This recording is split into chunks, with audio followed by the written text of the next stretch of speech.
Hi hello నమస్తే అండి. మీరు చూస్తున్నారు సిఆర్కి వీడియోస్ 16. ఈరోజు వీడియోలో మొలకల చెరువుకు సంబంధించి టమాటా ధరలు అనేవి ఏ విధంగా ఉన్నాయి, ఏమి ఎట్లా అనే విషయాలన్నీ కూడా ఈ వీడియోలో తెలుసుకుందాం. ఇంకా ఈరోజు 13వ తారీఖు ఫిబ్రవరి నెల 2026 శుక్రవారం. ఇంకా ఈరోజు ధరలు చూసుకుంటే ధరల్లో పెద్దగా మార్పులు అయితే లేవండి. నిన్న ఏ విధమైన ధరలు నడిచాయో ఇంచుమించు అదే విధమైన ధరలు అయితే కొనసాగుతున్నాయని చెప్పచ్చు.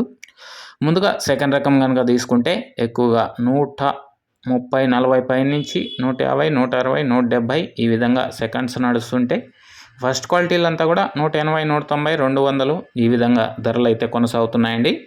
నిన్న టాప్ 240 రూపాయలు వెళ్ళింది. ఇంకా ఈరోజు దాన్ని అధిగమిస్తుందా, లేకపోతే నిన్నటి ధరను అందుకుంటుందా, లేకపోతే ఇంకా తక్కువ నడుస్తుందా, ఏమి ఎట్లా అనేది మీకు నెక్స్ట్ వీడియో ద్వారా అయితే తెలియజేస్తాను. ప్రస్తుతానికైతే క్వాలిటీలంతా కూడా ఉన్నంతలో 180, 190, 200, 210 ఈ విధంగా ధరలు అయితే కొనసాగుతున్నాయండి. Thank you. ఈ వీడియోని ఇంతవరకు చూసినందుకు. జాయిన్ అయ్యి సపోర్ట్ చేయాలి అనుకునే వాళ్ళు ఎడమ చేతి పక్కన కింద నా ఫోటో కనబడుతుంటుంది, దాని పక్కనే జాయిన్ అనే ఆప్షన్ ఉంటుంది. జాయిన్ అయిపోయి మీ సపోర్ట్ని అయితే తెలియజేయండి. థ్యాంక్ యూ అండి. ఈ వీడియోని ఇంతవరకు చూసినందుకు. నెక్స్ట్ వీడియోలో మళ్ళీ కలుద్దాం. అంతవరకు థ్యాంక్ యూ అండ్ బాయ్.